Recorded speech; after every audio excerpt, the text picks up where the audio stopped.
जगन्नाथ मंदिर जाएंगे, कुर्म बेड़ा के पास आप लोग देखेंगे 8 भुजा में चैतन्य महाप्रभु खड़े हैं, अष्टभुजा चैतन्य। क्यों?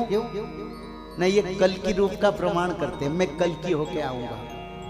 अष्ट बाहुरे अष्ट आयुध, शंख चक्र गदा पद्म हल मुसल और ध्वज और वज्रांकुश धारण करके चैतन्य भगवान 8 भुजा में जगन्नाथ मंदिर में दारू की रूप में पूजित थे कि प्रमाण करते मैं कल की रूप में आऊंगा। आनंद से और किस नाम से आएंगे? ना माधव नाम से आएंगे। इसको किसने लिखे? भगवान कृष्ण के नित्य पंच सखा बलराम दास ने लिखे। बोले अष्ट बाहु अष्ट आयुध पकड़ के कल की भगवान के रूप में चैतन्य भगवान आएंगे, नाम रहेगा माधव, और जो लोग माधव नाम भजन करेंगे उनको जन्म मृत्यु बंधन नहीं लगेगा। छीन लिया मेरा भोला सा मन,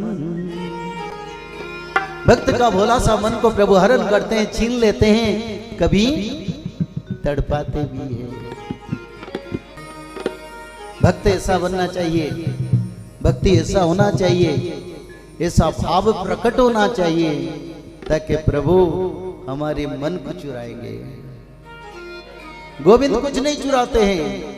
ब्रजे प्रसिद्धम नवनीत चोरम गोपांग राष्ट्र दुकुलंच चोरम अनेक जन्मम अर्जित पाप चोरम चोराग्र गण्यं पुरुषं नमामि। हे प्रभु, ब्रज में कहते हैं आप चोरी करते हैं, सच में क्या चोरी करते हैं? हमारा गोविंद कुछ नहीं चोरी करते हैं। वो तो भक्तों का कई जीवन का जन्म का कर्म का शोधन करते हैं। अनेक जन्म अर्जित पाप चोरम, कोटि जन्म का पाप को मैं चुराता हूं ताकि मेरे भक्त मेरा पास लौट आए। अनेक जन्मम अर्जित पाप चोरम। तो इसलिए हे बाके बिहारी, आप चोर नहीं, आप तो उद्धार करते हैं प्रभु। बाके बिहारी गोपियों का मन का, भक्तों का मन का करते हरण। और ये भी लिखा है भक्तों का कभी होवे मिलन, प्रभु आपके साथ मिलन ना हुए तो भक्त अधूरा बन जाते हैं। तो नारद महामुनि भगवान व्यास देव को बोलते हैं, बोले भगवान मेरा भी ऐसा कभी स्थिति था जिस समय मर्त्य पर मैं दासी पुत्र के रूप में जन्म हुआ था।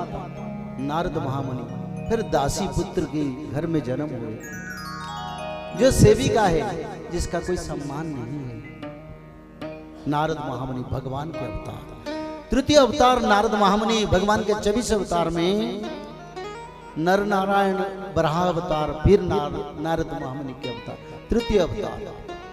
कभी वो मनुष्य थे, दासी पुत्र थे, उन्होंने कैसे नारद बने उसका बखान रहे, उसका बता रहे। किसको? भगवान वेद व्यास को। मैं क्यों इसका विचार कर रहा हूं? ताकि आप भी एक एक नारद महामुनि जैसे पवित्र भक्त बन सकते हैं। लगन चाहिए और मन भाव चाहिए और कुछ नहीं। गरीबी भी भगवान के करीब हो सकते हैं, क्योंकि भगवान के पास पात्रता, कोई पात्र में कहां कैसे योग्यता का व्यक्ति वो नहीं देखते हैं, वो देखते हैं कैसा भक्त है। तो इसलिए नारद महामुनि कहते हैं प्रभु हम भी कभी दासी पुत्र होकर जन्म हुए थे, बचपन से मेरे पिता का देहांत हो गया, मेरे पिताश्री मर गए, कितना दुख है। प्रभु जी के इतने बड़े भक्त हैं पर बचपन से उनका पिता गुजर गए, माता अकेला, छोटे बच्चे हैं, पराई घर में नौकरी करके नारद महामुनि को बढ़ाया। प्रतिकूल से प्रभु मिल जाते हैं, प्रतिकूल से प्रभु मिलते हैं, अनुकूल से कभी प्रभु नहीं मिलते हैं, अमीरों से प्रभु नहीं मिलते हैं, गरीबी आपद से प्रभु का प्रकाश होता है। जगन्नाथ संस्कृति में लिखा है जब आपद आता है तो प्रभु आता है। प्रभु जी का भजन आता है, विश्वास आता है, दृढ़ता आता है, समर्पण आ जाता है। तो नारद महामुनि को उनकी माता ने बड़ा मेहनत से पराई घर में नौकरी करके उनको पाला बढ़ाया। और एक दिन ऐसे समय आया जिस समय नारद महामुनि के सत्संग हुआ। बिनु सत्संग विवेक न हो। जब तक सत्संग ना हुए तब तक हमारी जो आध्यात्मिक शक्ति का प्रकाश नहीं हो। भक्ति भाव ज्ञान वैराग्य का प्रकाश नहीं हो। कैसे सत्संग होना चाहिए? न कोई पवित्र आत्मा के साथ अगर सत्संग होता है तो कोई बड़ा चोर लुटेरा भी वाल्मीकि बन जाते हैं।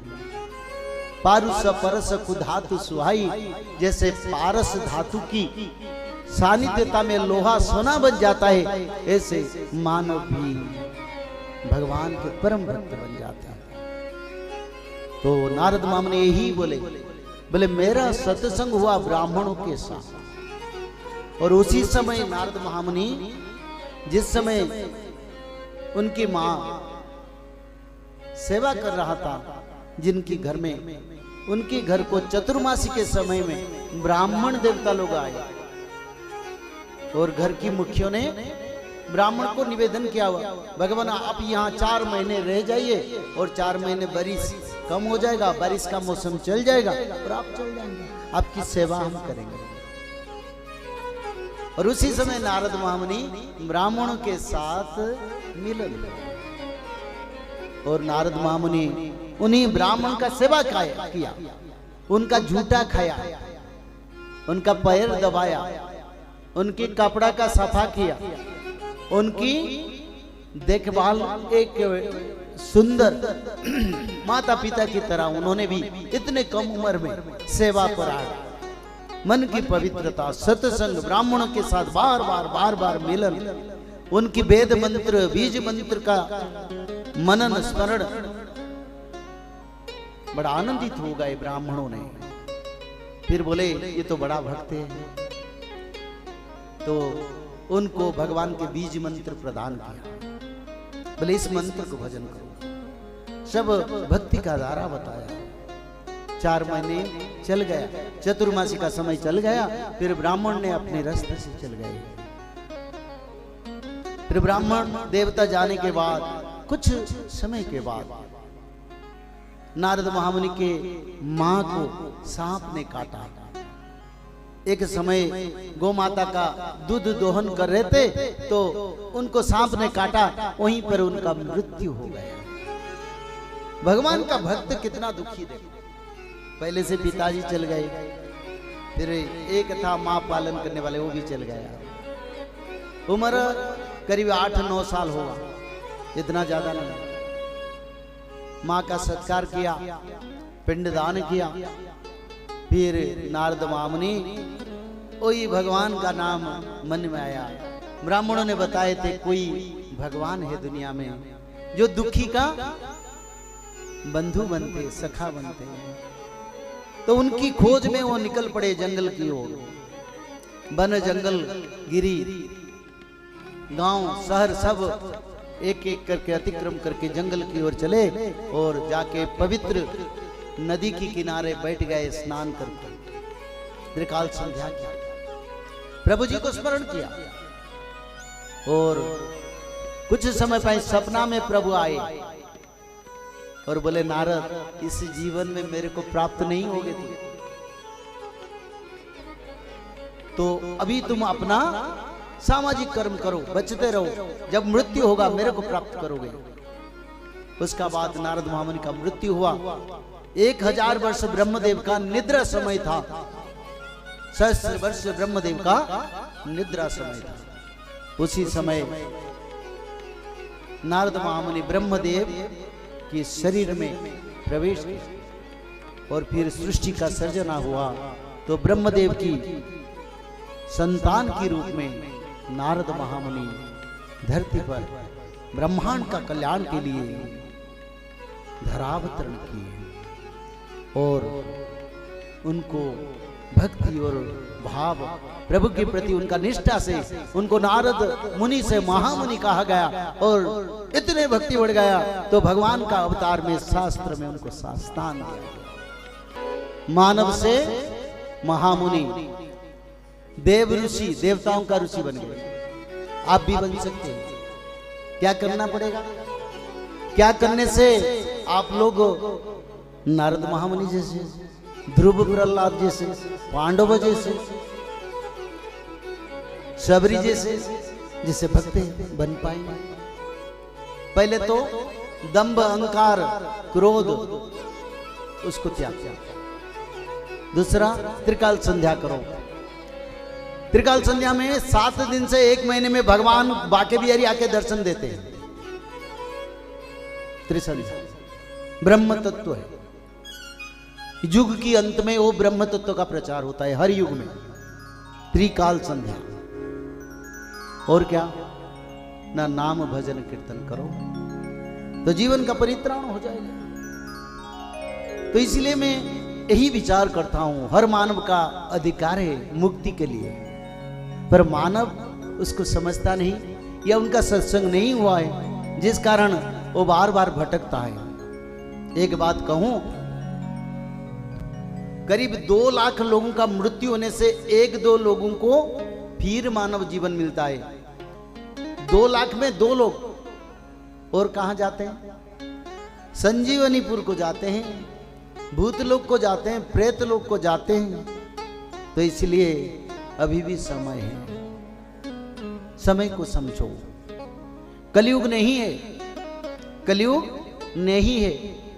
कैसे? ऐसे बोलने से क्या आप लोग विश्वास करें? सुनते हैं पंडित जी बोलते हैं, हाँ कर देते हैं, फिर जाके बोलते हैं नहीं नहीं ये ठीक नहीं है। पर मैंने शास्त्रों का प्रमाण रखता हूं, मैं नहीं बोलता हूं, क्योंकि हर ब्राह्मण को अधिकार शास्त्र बोलने के लिए, जजन जाजन अध्ययन, कथा प्रवचन, यज्ञ अनुष्ठान करना, यज्ञ अनुष्ठान करवाना, दान देना, दान लेना, ब्राह्मण को मनुस्मृति में वेद ने अधिकार दिया। उसी अधिकार से मैं शास्त्र कहता हूं। मैं कोई ज्ञानी नहीं हूं, मैं अज्ञानी हूं, पर शास्त्र में जो लिखा उसको बोलना भी मेरे बस में नहीं, मेरे अधिकार में आता है। तो इसलिए शास्त्र में क्या लिखा है? कल मैंने मनुस्मृति का प्रमाण रखा। 4,32,000 कलयुग का आयु, पर कलयुग को 4,800 वर्ष भोग होगा, उससे ज्यादा नहीं होगा। चतुर्जाहु सहस्राणि वर्षाणाम तत्कृतम जुगम तस्य ता बच्छति संध्या संध्या संश्च तथाविद। भगवान के शरीर से 14 मन्यु का उत्पत्ति हुआ। वैवस्वत मन्यु ने मनुस्मृति ग्रंथ में लिखे चतुर्युग गणना का प्रमाण किया। क्या लिखे? बोले 4,000 वर्ष के बाद कलयुग का युग संध्या समय आएगा, और युग संध्या 400 वर्ष, पूर्व युग संध्या 400 वर्ष मिला के 4,800 वर्ष कलयुग को भोग होगा। उसका बाद कलयुग नहीं रहेगा।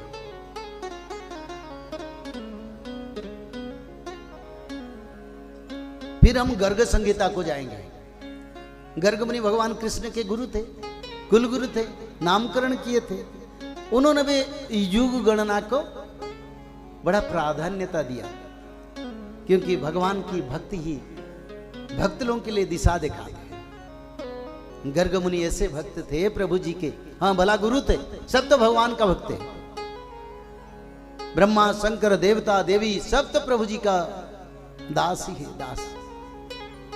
तो गर्ग मुनि ने गर्ग संहिता ग्रंथ में लिखे चतुर्युग गणना का प्रमाण किए। कलयुग को 4,32,000 भोग नहीं होगा। कितना लिखे? अधास चतुर्सहस्राणि कलो चतुर्शतानि च गते गिरिवरई श्रीनाथ प्रादुर्भविष्यति। अधास चतुर्सहस्राणि, इसका अर्थ 4,000 वर्ष के बाद चतुर्सहस्राणि, 4,000 वर्ष। कलो चतुर्शतानि च 400 वर्ष। युग संध्या 400, 400, 800 वर्ष। श्रीनाथ प्रादुर्भविष्यति। श्रीनाथ कौन है? भगवान महाविष्णु, भगवान विष्णु आएंगे। कब आएंगे? न 4800 वर्ष के बाद। तो ये गर्ग संहिता में प्रमाण है। फिर भविष्यवाणी का शास्त्र नित्य पंच सखा, जो चैतन्य महाप्रभु के पंच सखा थे, उन्होंने क्या लिखा? क्योंकि भविष्य पुराण चैतन्य महाप्रभु के निर्देश पर लिखा गया। खुद चैतन्य उन्होंने अपने ग्रंथ में लिखे, हमको चैतन्य भगवान ने बोले भविष्य पुराण लिखो ताकि भक्तों का उद्धार होगा और समय आगे अंत का समय का प्रमाण करो। और इस ग्रंथ बड़ा जरूरी है। नित्य पंच सखाओं ने लिखे 5000 वर्ष कलयुग का भोग होगा। उसका बाद जगन्नाथ क्षेत्र से पहले पत्थर गिरेगा, तब जानो कलयुग उसी दिन से अंत होगा। उन्होंने प्रमाण रख दिया। 600 साल पहले रचना किया और उसमें उन्होंने लिखे जिस दिन जगन्नाथ मंदिर के मुख्य मंदिर से पत्थर गिरेगा उसी दिन कलयुग का अंत होगा। ये उड़िया में लिखा है, चूड़रू पत्थर जेबे खसिव सुत खसिले अला बेड़ारू हेब एकली हत। यानी द्वापर युग में नहीं, आदि युग में भगवान विष्णु को गरुड़ महाप्रभु कलयुग के अंत के बारे में प्रश्न कर रहे हैं। गरुड़ संवाद ग्रंथ का नाम गरुड़ संवाद। उन्होंने इसमें लिखे जब जगन्नाथ मंदिर का मुख्य मंदिर से पत्थर गिरेगा उसी दिन से कलयुग का अंत होगा। तो इसीलिए गर्ग संहिता, मनुस्मृति, सूर्य सिद्धांत, उसमें प्रमाण मिलता है। श्रीमद् भागवत महापुराण में क्या लिखा है कलयुग के अंत के बारे में? इसके बारे में मैंने विचार किया था और भी 12 स्कंद के 2 अध्याय में लिखा है। क्योंकि भागवत महापुराण में भगवान वेद व्यास ने भी कलयुग का अंत का प्रमाण रखे हैं। भगवान ऐसे इसको घुमा फिरा के लिखे ताकि साधारण मानव नहीं समझेगा। पहले से समझ जाते तो युग अंत नहीं हुआ था। इस समय युग का अंत समय इसका प्रकाश हो रहा है, इसका प्रचार हो रहा है। भागवत 12 स्कंद के 2 अध्याय में वेद व्यास भगवान ने बोले कलयुग का तो अंत होगा, 4,32,000 कलयुग का आयु, इसमें संदेह नहीं है। पर क्या होगा ना, जब एक एक ग्रह जोग होगा, ग्रहों का मिलन जिस समय होगा उसी समय सत्ययुग का आगमन होगा, कल के अवतार होंगे। क्या लिखे हैं इसके बारे में? जथा चंद्र तथा तिष्य बृहस्पते एक रासो ममेश्यंती तदा कृत युगाश्रितम। तदा कृत युग आएगा। कब? तदा यानी उसी समय। किस समय? न रवि चंद्र बृहस्पति, सूर्यदेव, चंद्रदेव, बृहस्पति देव जिस दिन पुष्य नक्षत्र में कर्कट राशि पर गमन करेंगे एक क्षण एक समय में, उसी दिन सत्ययुग का आगमन होगा। वेद व्यास जी ने लिख दिया। आनंद से हरि।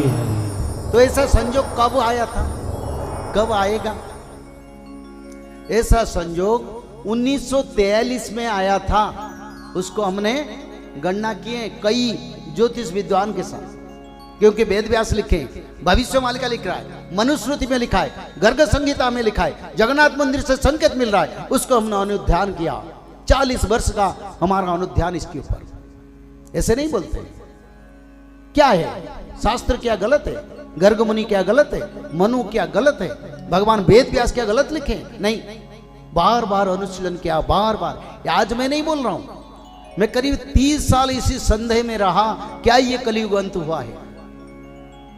उसका बात मेरे मन को विचार आया, ये बिल्कुल सत्य है। मेरा अंतरात्मा कहा भगवान की रूप में ऋषि मुनि आते हैं, शास्त्र रचना करते हैं, उनके ज्ञान में रचना करते हैं। और शास्त्र मनुष्य का ज्ञान है, आंखें हैं और मार्ग है। शास्त्र के बिना सनातन धर्म रहना संभव नहीं है। तो सनातन धर्म को मजबूत करना है।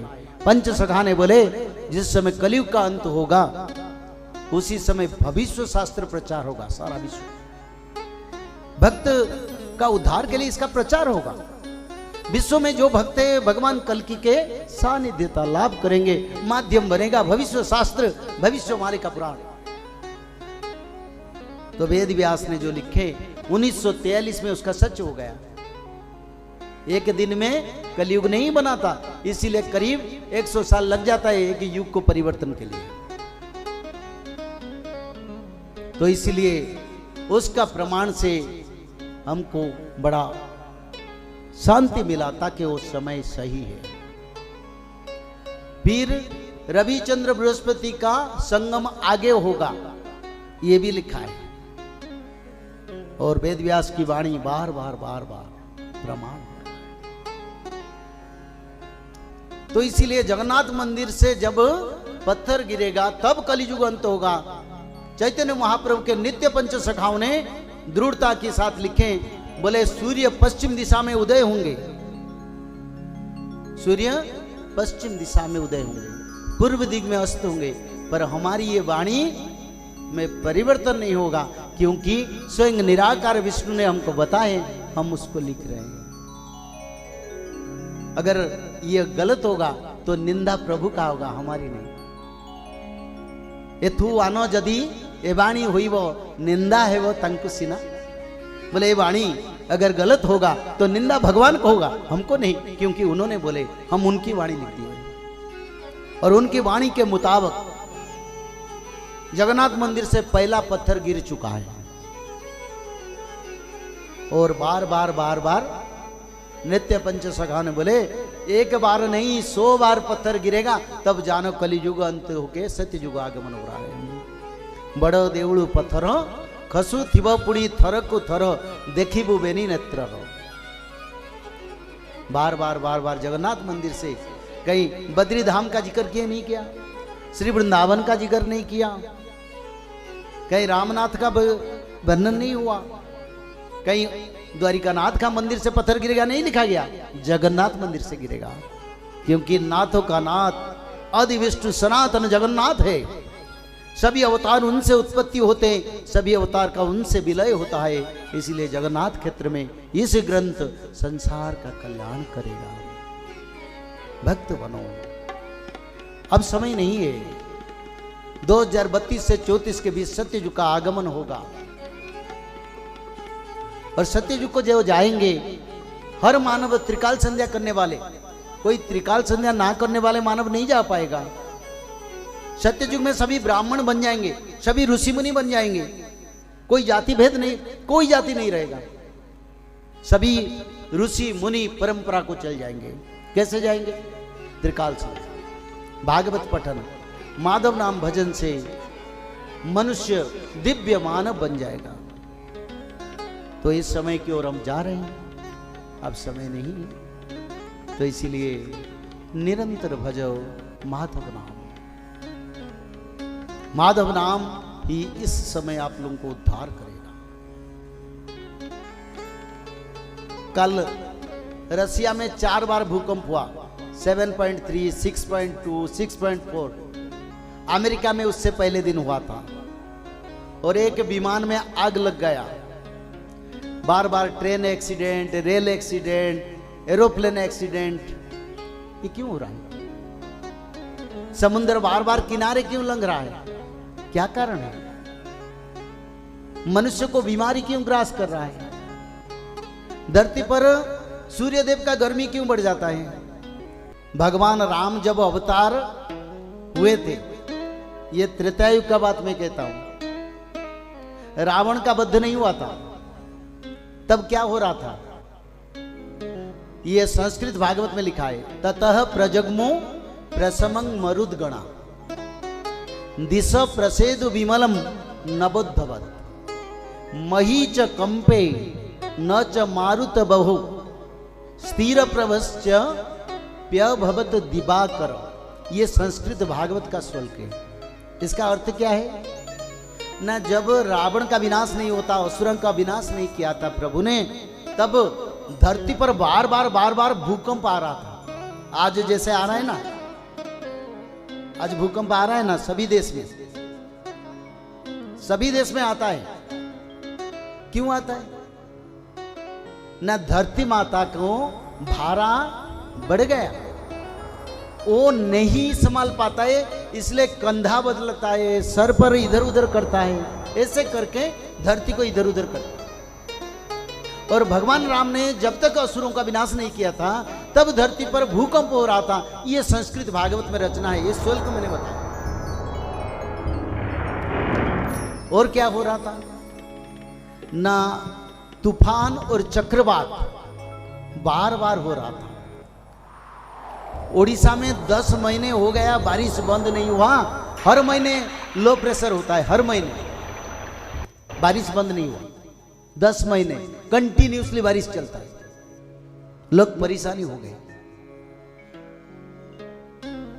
उत्तराखंड हिमालय क्षेत्र में जल प्रलय करीब 10 महीने हो गया, चलता रहता है, बंद नहीं हुआ। कई लोग मर चुके हैं जो इतिहास में हमने नहीं दिखे, आज देख रहे हैं। और समुद्र बार बार अपने किनारे को लंघ कर मानव सभ्यता का अशेष खेती करता है। जो अमेरिका जैसे देश में, अलग अलग देश में होता है, भारत में होगा। समुद्र किनारे लंघ रहा है। कारण क्या? न पंच तत्व पंचभूत नियंत्रण में नहीं है। और जब रावण को प्रभु असुरों को विनाश किया तब क्या हुआ? ना मंद मलय पवन बहने लगे। सूर्य देव की जो गर्मी है वो गर्मी कम हो गया, जैसे सुंदर मौसम स्वर्ग जैसा बन गया। और समुद्र किनारे नहीं लंघा। जलवायु परिवर्तन हो गया, भूकंप बंद हो गया, क्योंकि पाप का विनाश हुआ। और इसी समय भूकंप हो रहा है, जल प्रलय हो रहा है, अग्नि प्रलय हो रहा है, वायु प्रलय हो रहा है, अंतरिक्ष प्रलय हो रहा है। इसका कारण युग परिवर्तन। तो इसलिए युग परिवर्तन की ओर हम जा रहे हैं। जगन्नाथ क्षेत्र से और कई संकेत जो भविष्य पुराण में लिखा है उसका मैं प्रमाण करूंगा। एक बात है यहां का, जो इस बात को मैं नहीं कह पाता हूं क्योंकि इसको लिखा है, जिस कारण यहां भी हुआ है, पर मैं उसको नहीं बताऊंगा क्योंकि ये कंट्रोवर्शियल है, मैं नहीं बताऊंगा। तो कथा को विराम देने से पहले सभी को मैं बोलता हूं, त्रिकाल संध्या करो, भागवत पढ़ो, माधव नाम भजन करो, उसमें हम उद्धार होंगे।